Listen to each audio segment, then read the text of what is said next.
विदर्भामध्ये जसा बनवला जातो तसाच आलू बोंडा मी आज तुम्हाला शिकवणार आहे। बघा, असा छान दोन्हीकडनं चांगल्या प्रकारे अशी लेअर आलेली आहे या आलू बोंड्याला। 1 किलो बटाट्याच्या प्रमाणानुसार आपण आलू बोंडे बघणार आहोत। तर 1 किलो बटाट्याचे किती आलू बोंडे होतात हे शेवटी मी तुम्हाला सांगणार आहे। तर चला बघूया याची रेसिपी। चला तर मग कृतीला सुरुवात करून घेऊया। रस्सा, आलू बोंड्याचा रस्सा बनवण्यासाठी आधी वाटण वाटून घ्यायचं आहे आपल्याला। आणि वाटणामध्ये खोबरे घेतलेलं आहे, खोबरं असं भाजून घेतलेलं आहे आणि त्याचे तुकडे तुकडे करून घेतलेले आहेत। 2 कांदे घेतलेले आहे आणि कांदे असे बारीक चिरून चांगले असे सोनेरी रंगाचे होईपर्यंत असे फ्राय करून घेतलेले आहेत तेलावर। एका बाजूला आलं, लसूण आणि कोथिंबीर घेतलेली आहे, याची वेगळं वाटण करून घ्यायचं आहे आपल्याला आणि या दोन्हीचं वेगळं वाटण करून घ्यायचं आहे। आलू बोंड्याचा रस्सा बनवण्यासाठी एका कढईमध्ये असं 3 पळी तेल टाकून घेतलेलं आहे आणि जिरं मोहरी घेतलेलं आहे। तेल असं चांगलं गरम झालेलं आहे, जिरं मोहरी असं टाकून घ्यायचं आहे आपल्याला। आणि जिरं मोहरी लगेचच असं तडतडलं की हे जे आपण हिरवं वाटण वाटून घेतलेलं आहे, आलं, लसूण आणि कोथिंबीर हे टाकून घ्यायचं आहे आपल्याला वाटण। आणि थोडंसं वाटण आपण चटणीसाठी ठेवायचं आहे आपल्याला। हे हिरवं वाटण आपल्याला असं सतत फिरवत फिरवत असं 1 मिनिट असं चांगलं असं परतून घ्यायचं आहे। जवळजवळ 1 ते 2 मिनिट झालेले आहे। आता हे आपण कांद्या खोबऱ्याचं जे वाटण वाटून घेतलेलं आहे ते टाकून घ्यायचं आहे यामध्ये। 2 ते 3 मिनिट झालेले आहे। हे वाटण छान असं परतलं गेलेलं आहे, तुम्हाला दिसतच असेल। कढईने तेल सुद्धा आता सुटलेलं आहे। यामध्ये आता आपण जे सुके मसाले आहेत ते टाकून घेऊयात। सर्वात आधी सोबत आपण यामध्ये असा कढीपत्ता 2 ते 3 पाने आहेत असे बारीक करून घेतलेला आहे तो टाकून घ्यायचा आहे। 1 चम्मच हळद टाकून घ्यायची आपल्याला। 1 चम्मच साधं तिखट, हे घरचं तिखट आहे। 1 ते 1.5 चम्मच कश्मीरी लाल तिखट आहे आणि रंग छान येईल भाजीला।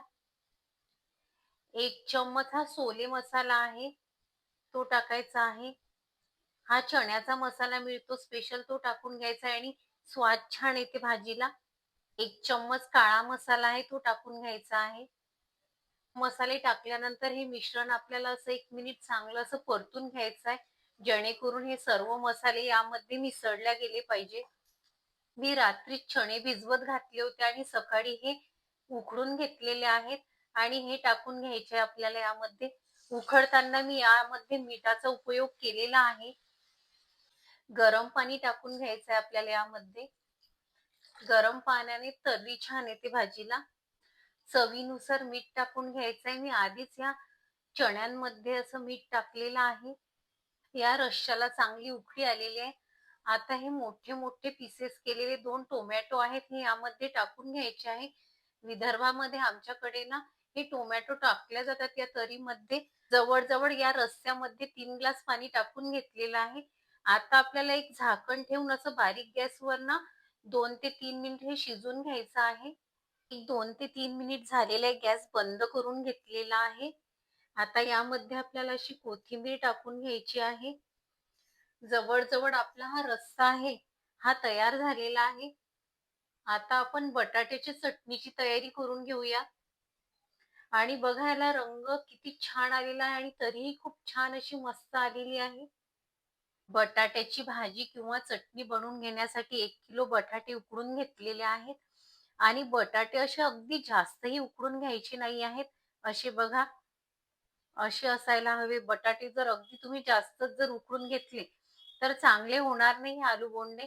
आता हे सर्व बटाटे आपल्याला असे मॅश करून घ्यायचे आहे। बटाट्याची चटणी बनवण्यासाठी किंवा भाजी बनवण्यासाठी कढई घेतली आणि कढईमध्ये तेल टाकून घेतलं। अगदी जास्तही तेल टाकून घ्यायचं नाही आपल्याला यामध्ये।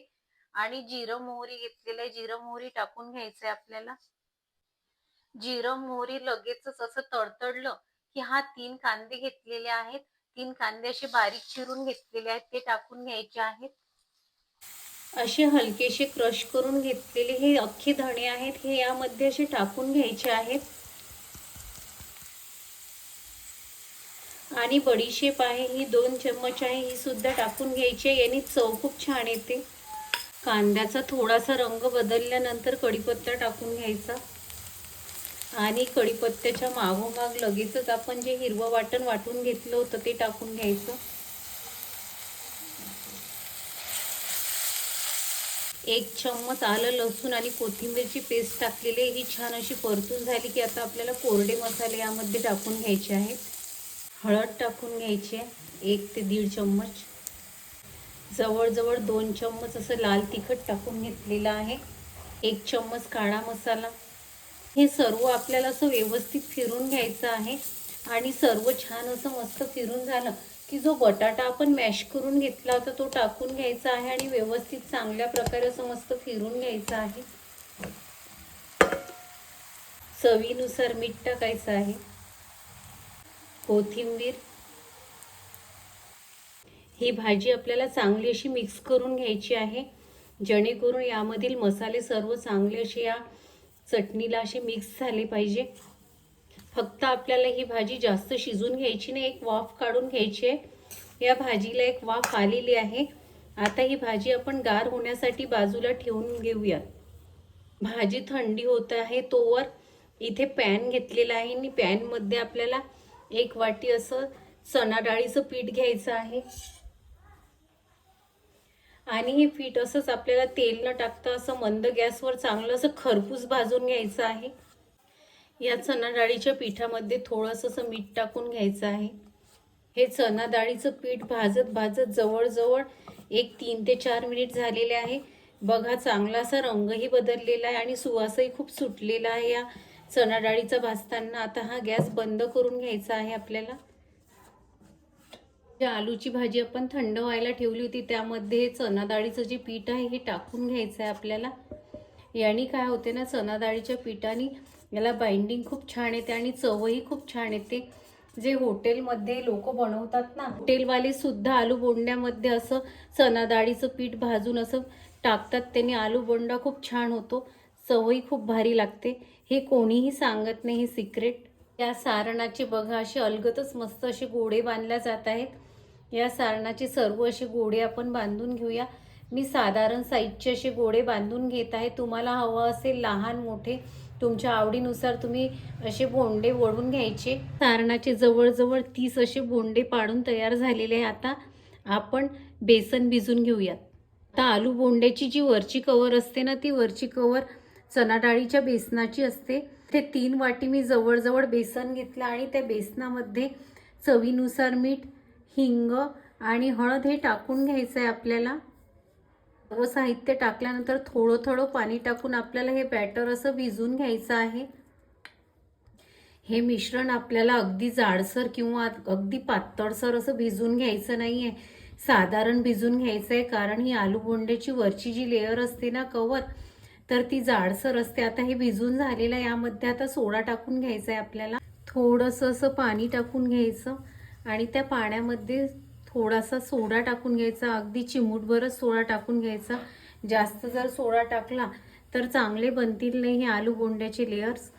आणि लगेचच असं फिरून घ्यायचं. एकीकडे मी तेल गरम व्हायला ठेवलेलं आहे कढईमध्ये. लोखंडी कढईमध्ये तेल गरम व्हायला ठेवलं होतं आणि जे आपण सारण असं भिजून ठेवलेलं आहे बेसनाचं, त्यामध्ये हे जे आपण गोळे केलेले आहेत भाजीचे बटाट्याचे ते टाकून घेतले आणि आपल्याला असे हे सर्वकडे असं आपल्याला असं फिरून घ्यायचं.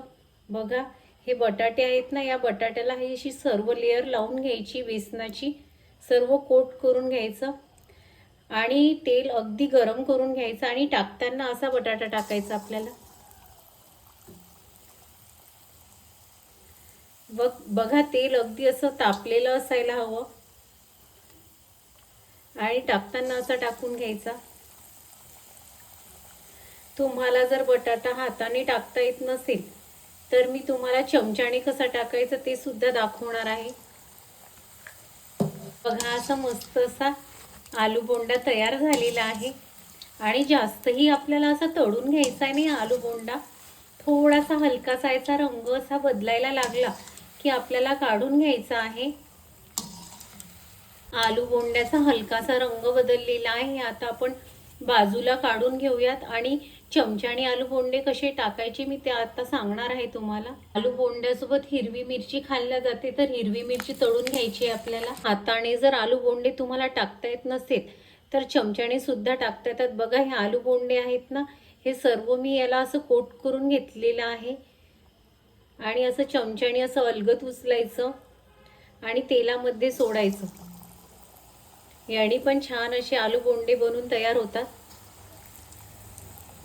असे सुद्धा तुम्ही आलू बोंडे करू शकता. चमच्याने टाकलेले आलू बोंडे सुद्धा बघा खूप छान असे मस्त झालेले आहेत. आता सर्व आलू बोंडे मी अशा पद्धतीने असे सर्व तळून घेते. आलू बोंडा आता आपण फोडून बघूया.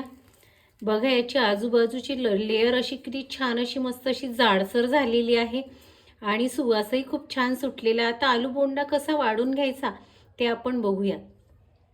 असा वाढून घ्यायचा आणि असे आलू बोंडे असे मस्त यावर ठेवायचे. यावर कांदा टाकून घ्यायचा, वरून कोथिंबीर सुद्धा टाकून घेऊ शकता. बारीक शेव असतील तर बारीक शेव सुद्धा टाकून घेऊ शकता आणि अशा प्रकारे हिरव्या मिरच्या ठेवायच्या.